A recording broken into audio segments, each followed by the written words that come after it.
Okay, hi guys. The scope of this project will be a study of an array of rectangular aluminum fins in terms of its efficiency and effectiveness when it comes to cooling a plate with a specific temperature.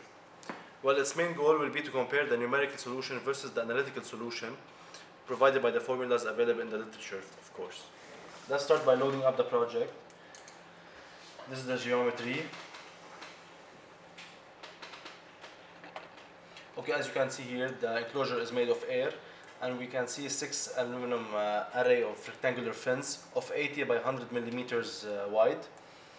Okay, I've used several features such as the extrude, pattern, enclosure, boolean, and the form new part, which will facilitate fluent and the mesh phase.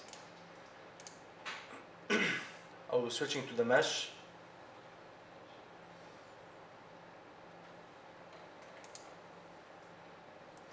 It's loading up.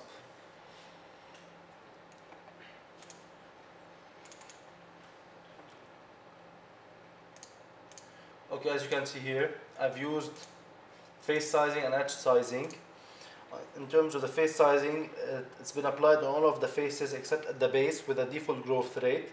And as for the edge sizing, it's been applied on all of the edges with a bias factor of 1.2.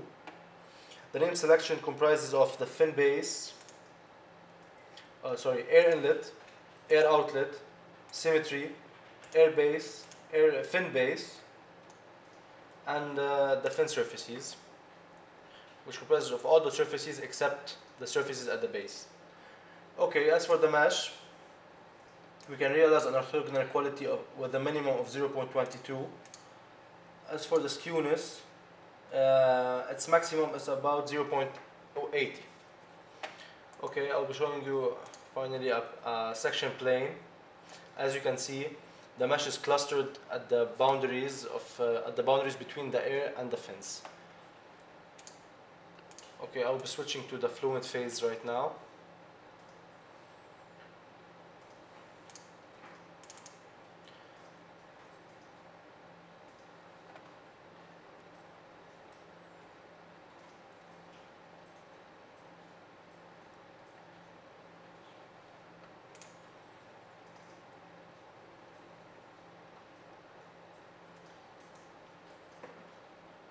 Okay, as you can see, the array of fins, air inlet, air outlet.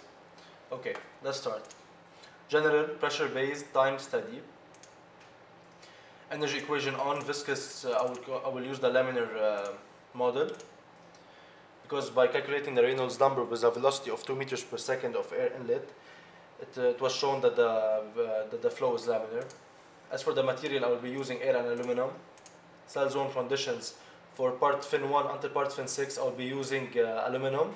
As for the part enclosure, I'll be using air as the material name. Boundary conditions, I'll start with the air base, with a stationary wall and thermal and with a temperature of 373 Kelvin.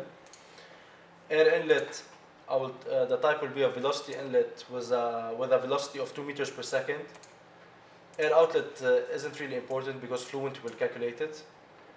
Fin surfaces type will be wall, and it will be coupled, and we will use this same feature for all of the fin surfaces.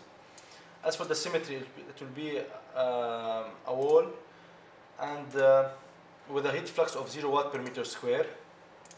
Dynamic mesh and reference value, no changes will be made.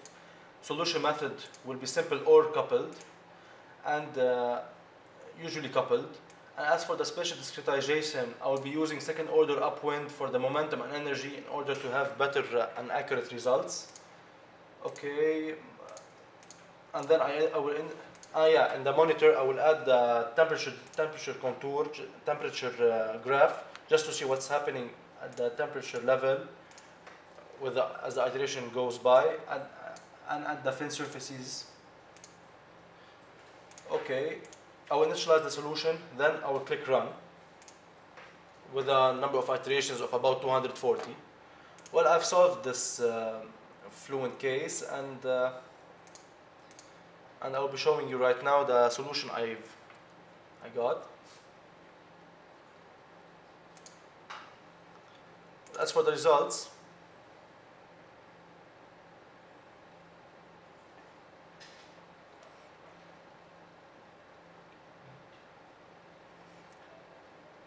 as for the results, just a little bit.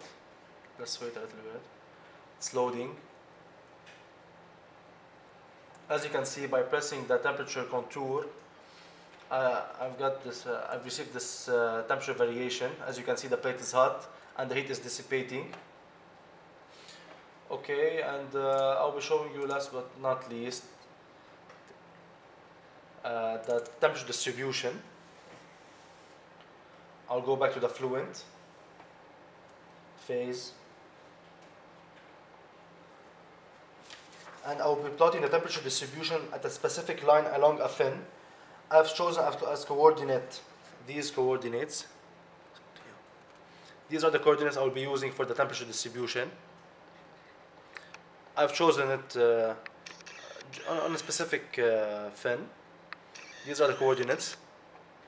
Okay, and I'll be using it in the plot, XY plot, setup, temperature, static temperature, okay, 111, okay, new surface, line rake.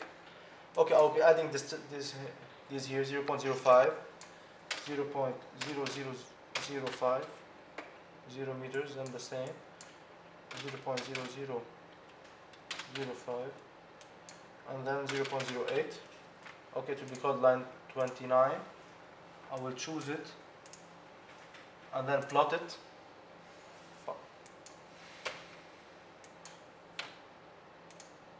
This is it. It was a plot direction of 001. As you can see, this is the temperature distribution, and that's it for the study. As we can see, I've plotted the MATLAB solution of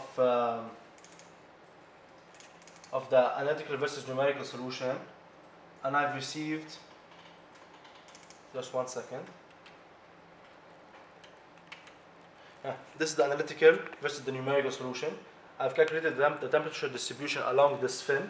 This is the analytical solution, and this is the numerical solution.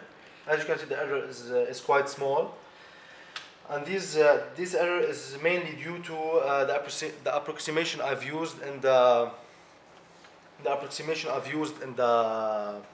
analytical formulas.